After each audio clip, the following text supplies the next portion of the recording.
네, 안녕하세요. 2부 네, 책 읽어주는 토익 강사 이동주입니다.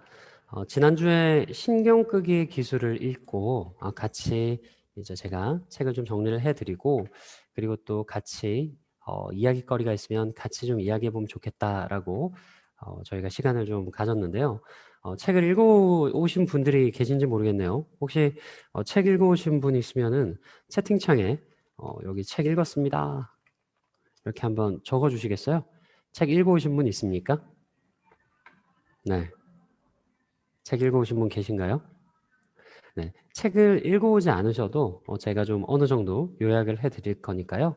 같이 방송 참석하시면서 오늘 제가 같이 이야기하는 책 한 권 읽었다라는 느낌이 들 수 있게 잘 진행을 해볼 테니까요. 같이 함께 하시면 좋을 것 같습니다. 자, 신경 끄기의 기술이라는 책이었습니다. 제가 책 소개는 지난주에 했었고요. 어, 어, 제가 요거 밀리 서재 나중에 이제 보면서 제가 좀 알려드릴 건데 자, 같이 보겠습니다. 작가는 학생 시절 마약 문제로 퇴학까지 당했던 문제아였습니다. 10대에 교감 선생님에게 마약 소지를 적발당해 퇴학까지의 과정을 자세하게 묘사해 놓았는데요. 대학을 졸업한 뒤에도 한동안 직장을 구하지 못하고 허세에 찌들어 쾌락에만 집중하고 여자들에게 환심을 사는 데만 급급한 그리고 그런 곳에만 모든 에너지를 쏟았던 사람이었습니다. 하지만 그는 지금 180도 다른 인생을 살며 사람들에게 어려움을 이겨내고 잘 살아갈 수 있는 지혜를 전하는 아주 유명한 미국의 파워 블로거 중에 한 명이 되었는데요. 자, 그 사람은 그의 저서 신경 끄기의 기술에서 신경을 쓰지 않으므로 온전히 자신의 삶에 집중할 수 있음을 여러 사람의 예시와 그리고 이론을 들어 설명하고 있습니다. 특히 저는 사람들의 실제 예를 통해 설명하는 그의 방식이 독서와 친하지 않은 사람들도 편하게 이해할 수 있게 하는 마법과 같은 효과를 발휘한다고 생각했습니다. 특히 기억에 남는 예는 비틀즈와 메탈리카의 이야기였는데요. 본문을 좀 줄여보면 1983년 재능 있는 젊은 기타리스트 한 명이 밴드에서 쫓겨났고 밴드는 막 음반 계약을 체결해서 첫 음반을 녹음하기 직전이었습니다. 고향으로 가는 버스표 한 장만 가지고 쫓겨난 그는 인생의 가장 최고의 순간이었을 시간에 마지막 기회를 놓치고 가장 최악의 순간이 된 것 같아 마음을 굉장히 아파했습니다. 그는 고향으로 돌아가며 마음을 다지고 새로운 밴드를 만들었고 그가 만든 메가데스라는 밴드는 음반을 2,500만 장이나 파는 성공을 거두었습니다. 허나 그는 2003년 한 인터뷰에서 머스테인은 여전히 자신을 실패자로 생각할 때가 있으며 이런 성취에도 머스테인이란 사람이거든요. 이런 성취에도 마음속으로 자신은 메탈리카에서 쫓겨난 놈일 뿐이었다고 생각하며 우울하다라고 이야기를 했습니다. 자, 우리가 김건모라는 가수 알죠? 요즘 좀 문제가 있어서 방송 활동을 못 하는데 이제 굉장히 유명한 가수들이 우리나라에서 100만 장 팔면 엄청 많이 팔았다고 하는데 메탈리카라는 밴드에서 쫓겨났지만 메가데스라는 밴드를 만들고 2,500만 장이나 되는 음반을 팔았는데 이 사람은 아직도 쫓겨났던 때를 떠올리면서 아직도 본인이 실패자라는 생각을 하면서 살았다는 거죠. 그에 반하는 이야기로 작가는 비틀즈 이야기를 해주는데요. 훨씬 전에 있었던 밴드의 이야기고 1962년 잉글랜드 리버풀 출신의 비틀즈는 돌풍을 일으키고 있었습니다. 당시 가장 잘생겼다라는 평가를 받는 피트 베스트라는 멤버. 그는 나머지 멤버들에게 따돌림을 당했고 첫 음반 녹음 3일을 남겨두고 밴드에서 해고를 당했습니다. 초반에는 심각한 우울증과 음악 활동을 하지도 못하고 완전한 실패한 인생을 살았는데요. 1968년에는 자살 기도를 할 정도로 만신창이가 되었습니다. 그리고 그는 사실 지금까지도 비틀즈만큼 놀라운 성공을 거두지 못하고 있습니다. 하지만 그는 1994년의 인터뷰에서 계속 비틀즈 멤버로 내가 지냈다면 지금처럼 행복할 수 없었을 거라고 밝혔습니다. 비틀즈에서 쫓겨나서 지금의 와이프를 만났고 행복한 가족을 만들고 안정적인 생활을 누릴 수 있었음을 고백하며 행복하다고 말을 한 것이죠. 작가는 이 두 가지 이야기를 대조시키며 어떤 가치와 기준은 다른 것들보다 우월하다는 이야기를 합니다. 즉, 내가 통제할 수 없는 상황에 몰입하게 되는 인간의 어리석은 본성을 이겨내고 이성적으로 내가 통제할 수 있고 나에게 있는 것들에 집중하는 법을 익혀야만 행복해질 수 있다는 것이죠. 때로는 우리는 집착과 그리고 무서운 광기에 가까운 몰입을 전혀 인생에 도움이 되지도 않고 오히려 내 인생을 좀먹으며 주변 사람들까지 괴롭히기도 하는 어떤 것에 전혀 무가치한 것에 몰입할 때가 있습니다. 정말 고통스럽지만 신념이라는 이름이나 도전이라는 말로 포장을 해서 무시하고 넘어가도 좋을 가치들에 그리고 또 무시하고 넘어가도 좋을 사건들에 지나치게 몰입하고 빠져 있는 거죠. 작가는 두 가지 이야기를 대조시키며 우리가 상황을 여러 각도로 비추어 보며 진정한 내 삶에 집중하는 게 얼마나 중요한지를 보여줬다고 생각합니다. 또 사람이 지나친 집착과 신념으로 고통받을 수 있음을 또 하나의 사례로 이어가는데요. 그 사례는 자기 파괴적 이상에 일생을 바친 사람들이라는 챕터의 오노다 히로, 일본인 이야기입니다. 아마 여러분 들어보신 분들도 많을 건데요. 그는 2차 세계대전이 종전했는데도 2차 세계대전이 끝이 났는데도 그의 마지막 작전이었던 필리핀 루방이라는 곳에서 마지막 작전지였던 필리핀 루방이라는 곳에서 전쟁이 끝나고도 무려 약 30년 동안이나 필리핀 원주민을 실제로 죽이며 밀림에서 작전을 수행을 했습니다. 자기 혼자. 처음에는 동료들이 있었는데 자기가 이제 리더였기 때문에 작전을 수행하는 도중 동지들은 잃어버리게 되고요. 혼자서 계속 약 30년 동안 명령도 없이 혼자 고립된 채로 필리핀에서 일본인인데 작전을 수행한 거예요. 후에 일본에 알려지게 됐고요. 그는 귀국 절차를 밟습니다. 30년이 지나고요. 이 와중에도 고집을 부립니다. 자신의 직속 상관이 와서 임무 완성되었다는 이야기를 하지 않으면 본인은 귀국하지 않겠다고요. 그래서 2차 세계대전 당시 본인의 상관을 직접 모시고 와야 하는 해프닝이 있기도 했습니다. 추우그는 일본의 극우 단체들에게서 영웅 대접을 받았습니다. 그리고 막대한 부도 얻었죠. 결국 하지만 그는 자신이 지키고 싶어 했던 일본은 사라지고 미국의 문화에 심취하고 받아들이고 그리고 또 사치에 빠져 있었던 당시 일본의 버블 경제 환멸을 느끼며 브라질로 이민을 가버리고 맙니다. 자신이 지키고 싶었던 그 일본이라는 가치는 본인이 30년 동안 필리핀에서 지키지도 않아도 되는 임무를 지키며 보냈던 세월 동안 사라져버린 것이죠. 저도 이 오노다라는 사람처럼 약 30년 동안 전혀 의미 없는 종전 후에 스스로 벌인 전쟁처럼 말이죠. 무의미하고 내 자신을 고통스럽게만 하는 신념의 함정에 빠진 적이 있어요. 토익 강사를 하면서 모든 학생들의 점수를 제가 다 통제할 수는 없는데 그럼에도 끊임없이 스스로를 계속 저 학생 학원 안 나오는 학생도 내 탓이야. 모든 게 다 내 탓이야 라고 자책을 지나치게 하거나 아니면 2019년 굉장히 많은 학생들이 모집이 되던 때는 느끼지 못했던 2020, 2021년 코로나 사태 때 학생 모집이 잘 이전보다 부족했을 경우 저는 심지어 나는 밥 먹을 자격도 없어 라면서 식사를 거른 적이 있습니다. 정상 아니죠. 믿기지 않겠지만 진짜입니다. 예.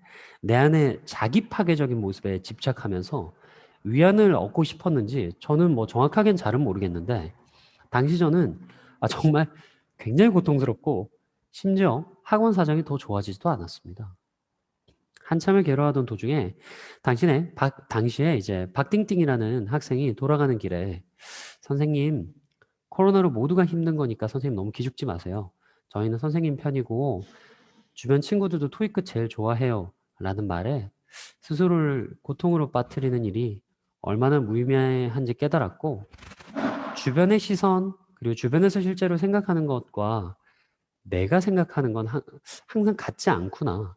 내가 착각에 빠져서 스스로를 고통에 빠뜨리는 적도 되게 많겠구나 하는 걸 깨닫는 계기가 어, 되었습니다. 저도 그래서 오노다 히로를 보면서 코로나 시국에 끝없이 나를 낮추게 되고 나를 막 스스로 막 있지도 않은 절망을 만들어서 빠뜨리게 하는 저의 못난 모습을 되돌아보는 계기가 되기도 했고요. 살아가면서 누구나 한 번쯤은 메가데스의 머스테인이나 2차 세계대전 종전 후에 혼자서 전쟁을 벌인 오노다처럼 스스로를 고통에 빠뜨리는 시간을 가질 수 있을 거예요. 아마 취업 준비를 하는 20대 여러분들 대부분이 어, 어쩌면 이런 위험에 빠질 수 있는 상황이 아닐까라고 생각을 해보는데요. 작가는 이럴 때 자신에게 고통을 어떻게 멈출 것인가에 대해서 너무 막 계속 되묻지 말고 나는 왜 고통받고 있는가? 즉, 무엇 때문에 고통받는가를 물어보고 잘못된 근본 가치를 다시 확인해서 형편없는 기준이 있다면 그 형편없는 기준이나 가치관을 과감하게 버리고 더 나은 기준과 열려있는 생각으로 자신의 감정을 이성적으로 인식하기 위해 노력해라 라고 조언해 줍니다.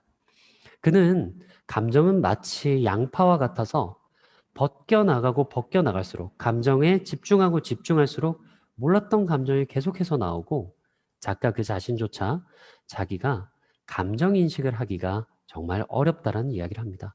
자기 스스로의 감정을 그대로 바라보는 게 굉장히 어렵다라고 작가도 이야기를 하는 거죠. 그리고 근본 가치와 내 안에 나를 지탱해준 아주 근본적인 가치와 자기 감정을 올바르게 인식하기 위해서는 가치관의 필요성에 대해서 이야기를 꾸준히 책에서 하고 있습니다. 그러니까 근본 가치와 자기 감정 인식을 위해서 정말 자기가 원하는 가치관이 무엇인가를 고민을 해야 된다라고 하는 거죠. 가치관은 인간의 존재와 행동의 밑바탕을 이루며 쓸모없는 것에 가치를 두면 엉뚱한 것에 에너지를 쏟게 되고 또 옳은 가치관을 유지해야 진정 자신을 통제하고 그리고 행복할 수 있고 그리고 타인에게도 이로울 것이라고 말을 합니다. 좋은 가치는 작가는 이렇게 말하고 있어요. 1. 현실의 바탕을 두고 2. 사회에도 이로우며 3. 직접 내가 통제할 수 있는 것이며 나쁜 가치는 작가는 1. 미신적이며 2. 사회에 해로우며 3. 직접 통제할 수 없는 것이라고 이야기합니다. 저도 개인적으로 이 부분에 크게 동의를 하고요. 인생은 선택의 연속입니다. 선택의 순간에 선택을 바르고 빠르게 하는 것이 중요하다고 생각을 합니다. 저도 기초 토익이라는 과정에서 제 수업을 들으러 온 친구들에게 토익 사명서라는 걸 이제 같이 써보자고 하거든요. 2개월 동안 이 어려운 공부를 이어가며 핵심을 잡고 그리고 흔들릴 때마다 자기 자신을 잡아주는 자기의 가치관을 토익을 임하는 자신의 가치관을 한번 설정해 보자는 시간을 가지는데요. 흔들리지 않는 바르고 건강한 원칙은 자신을 통제하고 이롭게 하는데 도움이 되기 때문에 저도 수업 시간에 채택을 하고 있는 부분입니다. 이 책을 읽으면서 우리도 우리의 가치관을 다시 점검하고 돌아보면서 앞으로 선택하고 결정하는 모든 순간에 우리는 우리 스스로의 선택을 도와주는 선택 AI를 얻게 되는 것이 가치관을 설정하는 것과 동일하지 않을까라고 생각을 해봤습니다. 오늘 방송을 듣는 친구들도 시간이 허락한다면 오늘 집에서 여러분이 중심으로 두는 가치관을 3, 4개라도 꼭 적어보시고 앞으로 살아가는데 옳은 가치에 집중하는 좋은 기회를 만들어 보시기 바랍니다. 작가는 마지막 챕터에서 그가 경험한 친구의 죽음을 이야기하며 글을 끝마칩니다. 철없었던 시절에 술을 먹고 호수에서 수영을 하다 숨진 그의 친구 이야기. 그는 그 시절을 회상하며 인생 최악의 순간에 자기 자신을 탈바꿈시킨 계기를 얻게 되었다고 이야기합니다. 그는 절망과도 같은 친구의 죽음을 받아들이고 그의 오늘까지의 과정을 이야기하며 죽음 앞에서 의미 없는 고민과 그리고 망설임은 정말 부질없는 것이며 죽고 나서 나는 무엇을 남길 것인가에 대해서 고민하는 것이 중요하다고 이야기합니다. 삶을 살아가며 이루고 싶은 것들을 막는 힘들다, 겁난다, 내가 뭘 원하는지도 모르겠다 라고 하는 등의 하찮은 가치관들을 어차피 우리는 죽는다 라는 함수에 집어넣어 너 자신보다 대단한 것에 신경을 써라. 그리고 그것에 정말 가치 있는 것에 신경을 쓰며 살아가자고 말합니다.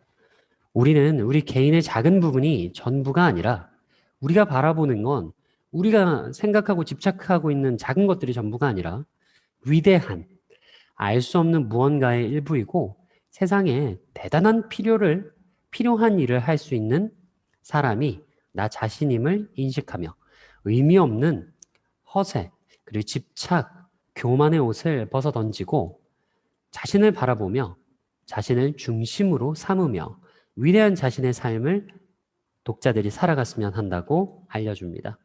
물질적 풍요와 자기 인생을 바로 세울 책임을 외면한 채로 나태와 무기력에 빠져 있지 말고 어차피 모두가 죽는다는 결론 앞에서 진정한 자신으로 살며 자신을 남기며 살아가며 물질적 풍요도 누리고 그리고 주변 사람들과의 행복도 누리며 세상에 필요한 일을 해보자고 조언합니다.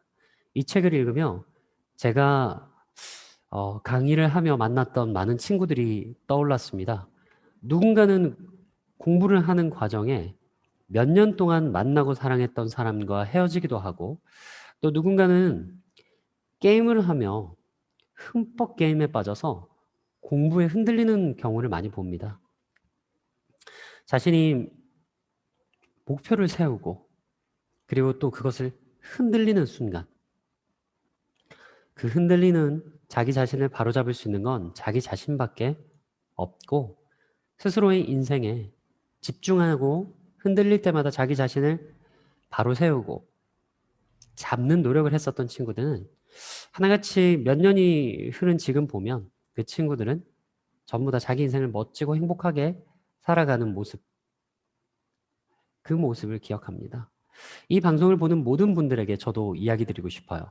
어차피 한 번 사는 인생 자신답게 자신의 껍데기에 집중하지 말고 자신이 진정으로 되고 싶은 사람이 되기 위해 죽는 날까지 어차피 우리 모두는 다 죽으니까요. 열심히 공부하고 열심히 사랑하고 또 열심히 살아갔으면 좋겠습니다. 네, 자 오늘 이렇게 해서 글 내용 정리를 해봤고요. 저희가 다음 책 선정을 하도록 하겠습니다. 저희 이제 책 선정 같은 경우는 밀리의 서재에 있는 책을 중심으로 항상 선정을 하는데요. 소심타파라는 책을 저희 다음에 준비해 보도록 할 거예요. 자, 책 소개 제가 간단하게 하면서 마무리하겠습니다. 자, 이제 지난 작가는 미국인이 쓴 거였고요. 이번 작은 한국인이 이제 쓴 책인데요. 자, 밀리의 서재에 있는 책을 중심으로 제가 전개를 하니까 여러분들도 밀리의 서재 한번 해보시면 좋을 것 같아요. 여기 보면 이제 완독할 확률이 뜨는데 완독할 확률이 좀 높은 책이라서 아마 이번에는 꼭 저하고 같이 해보시면 되게 좋을 것 같고요. 그리고 책 소개 한번 보도록 하겠습니다. 자, 부제 소심한 찌질이들을 위한 유리멘탈 박살 프로젝트 책 소개 할게요. 자, 언제 어디서나 자기 목소리를 내지 못하는 사람들을 위한 책. 소심함은 정도에 따라 장점이 되고 컴플렉스가 되기도 한다. 그렇기 때문에 대안을 제시하기 전에 먼저 극복의 대상인지 강점인지 살펴야 한다. 자기 성향이 이게 극복해야 되는 건지 아니면 그게 또 장점이 되는지를 봐야 된다는 거죠. 내향적인 기질, 소박함, 신중함, 섬세함으로 작용하느냐, 우유부단함, 비겁함, 현실 도피의 성향을 띠느냐에 따라 처방이 달라진다.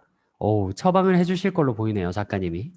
만약 소심함 때문에 인생이 꼬였다면 그것은 병이다.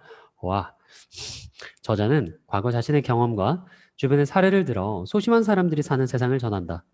그들의 시각과 관점을 리얼하게 표현한다. 찌질하도 못해 짠한 표현이 뭐 굉장히 센데요. 예, 찌질하도 못해 짠한 그들의 이야기는 누구나 한 번쯤 경험하고 생각했을 법한 절대 공감을 이끌어낸다. 소심한 사람들의 생각, 생활 패턴, 태도를 누구보다 잘 알기에 도망갈 곳도 주지 않고 독서를 퍼붓는다. 이거 마음이 좀 아프겠는데. 지금처럼 살 것인지 극복할 것인지를 두고 한치의 양보도 없는 설전이 이어진다. 소심한 사람들의 유리 멘탈을 박살내는 이 프로젝트는 실제 생활에서 유용한 행동 강령 15가지가 담겨 있다. 자, 15년도에 나온 책이고요. 256페이지 정도 되는 책이니까 같이 읽으면 참 좋을 것 같아요. 1부에서는 이제 말도 좀 빨리 하고요. 사람들에게 팩트만 전해야 되고 하기 때문에 막 좀 저도 막 긴장해가지고 이야기를 하는데 2부는 제가 좋아하는 그리고 또 여러분들이 읽었으면 하는 그리고 취업에 좀 도움이 되고 면접 준비에도 도움이 될 만한 그런 책들을 읽고 제가 여러분들에게 대신 독서해드리고 또 같이 소통하는 시간이라서 사실 굉장히 편하고 즐겁습니다. 여러분들이 책을 읽으시면 더 좋겠고 책을 다 못 읽으시더라도 여러분들이 또 금요일마다 2부 시간에 함께 하신다면 분명히 여러분들 책을 더 이해하고 책을 안 읽어도 읽은 듯한 느낌을 받으실 수 있을 거예요. 저희 다음 주에는 소심타파라는 책을 통해서 또 토익 강사가 독서해주는 시간 같이 가지도록 하겠습니다. 오늘 방송에 참석해주신 모든 분들 진심으로 감사드리고요. 이세례, 김승범, 현진호, 김승호, 오혜리, 강상혁 씨 모두 진심으로 감사합니다. 저희 다음 방송 때 뵙도록 하겠습니다. 토익 강사의 시선으로 보는 시사 경제 그리고 독서 시간 제주 청년들을 위한 시사 경제 독서 시간 생각하는 금요일에 참석해 주신 모든 분들 진심으로 감사합니다. 감사했습니다. 다음 주 금요일에 뵙겠습니다. 고맙습니다. 잘 가요.